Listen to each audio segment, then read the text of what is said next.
Hi guys, welcome back. Today I have some Italian technology for you. I have a Viro lock, but before I show you that, I'm going to show you this, my Bogota. This is it in its finished form with its heat shrink handle. It turned out pretty well. I'm quite happy with it.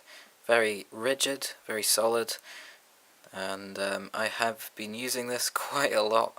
As you can probably tell by my 10-minute video, I really quite like this pick, and there's it in comparison with a hook that I made. It's a pretty nice lock pick. I've already had a beginner try this pick out, and he managed to get few locks open. I really love the material it's made out of because it's just so durable.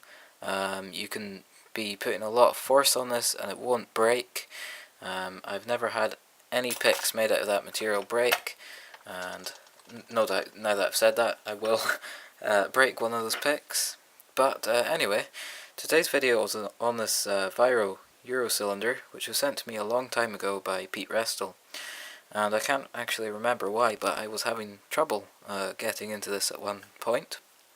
It's only a 5-pin lock, and it's obviously a very old lock. Look at the key, it's just worn down and smooth. Obviously this was replaced because the cam mechanism failed a bit. As you can see on this side, I'm turning the key but the cam won't turn. So something funny going on there. Incompetent installer. As you can see on this side, it says internal, and I need to look at that. Brevetato, okay. I'm supposed to know a little bit of Italian, but I couldn't tell you what that means. Let's look at the other side. Okay, so it says inside and patented. Okay, so that's what brevetato means. And if we look carefully, you can see that there's obviously weathering on the side that says inside, and not so much on the side that's supposed to be on the outside. It's quite odd that they marked it with inside. Usually it's marked with EX or EXT, exterior, or INT, internal. Quite unusual, but obviously somebody wasn't paying much attention and they put this inside side on the outside. That, or they have very fierce weather inside their homes in Italy. Yes, so I have been having trouble picking it because obviously on this side we've got something going on because the cam's not working. So in this video I'm going to pick it on the other side, the exterior side, and as you can see the cam does work on this side. And we'll hopefully gut this and have a look at what's going on with this lock. Alright, so I'm going to clamp this up, and this does have spool pins in it, so I'm just going to zoom in here. And this is actually one of those odd locks where I found out it's actually easier to pick it anti-clockwise, which is very unusual. And I'm going to get into trouble for saying anti-clockwise by you Americans. As you can see, I've already got a huge false set, quite a large one. The keyway in this lock is very wide open. Alright, so we're just fighting with these spools.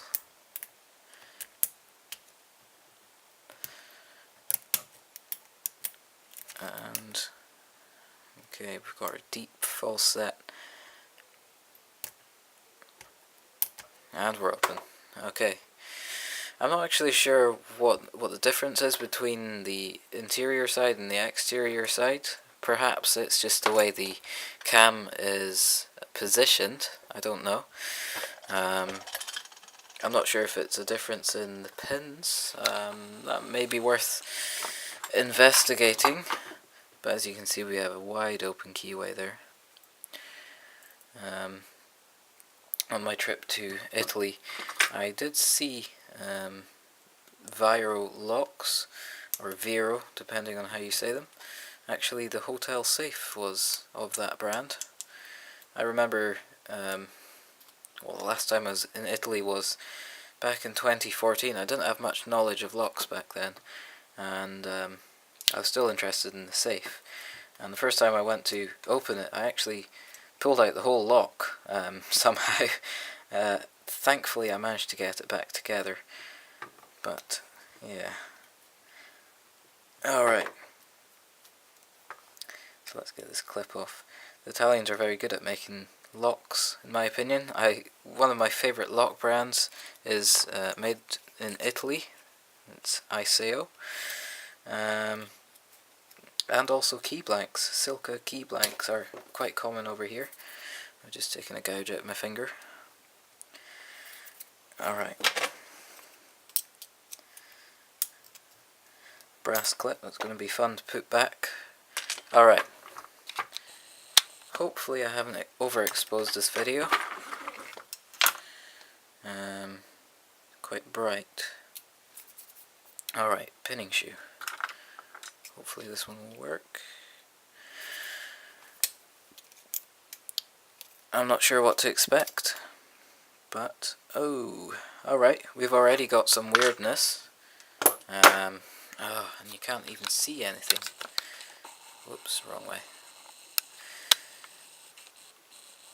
We've already got some weirdness. This little dude, this came out of the back of the core, and oh, it's also spring loaded. There's springs down in those holes. Okay, maybe I have taken this lock apart, but if I have, it was a very long time ago. Very strange setup with those springs. Very unusual. I haven't really seen anything like that before. So let's drop out the pins. 1 is standard, 2 is standard, 3 is standard, 4 is standard, and 5 is standard. My fingers are black. Right. Okay. I don't know where I would be without Foxy's 3D printed front pin loader. It's saved me many's a time. Alright, so we've got spool pin in 5, 4 is a spool, 3 is a spool, we can get it out, 3 is a spool, 2 is a spool, and 1 is also a spool. Alright, okay, no shortcuts here. Quite unusual to get spools in all chambers because it usually makes the lock sloppy. Anyway, that's what we've got to work with. I don't really see any more weirdness in this lock. As you can see, we've got this weird cam mechanism. Wonder if you can see anything if I put this key in. Nope. Nothing much to see. There's a possibility that maybe the tip of the key has worn down over the years. Looks pretty rounded, and maybe it's just not engaging in that actuator. Who knows? But anyway, thank you very much, Pete. I think it was Pete who sent this to me. Thanks, Pete, for sending it to me. You've probably forgotten all about this lock, but I certainly haven't. Thank you very much for watching this video, and as always, I'll see you in my next video. Alright, I'm back, and I just want to quickly show you something. I noticed here that on the inside side of this lock, you notice that little pin thingy, it's like what we have on the other side. That's on the inside side of the lock.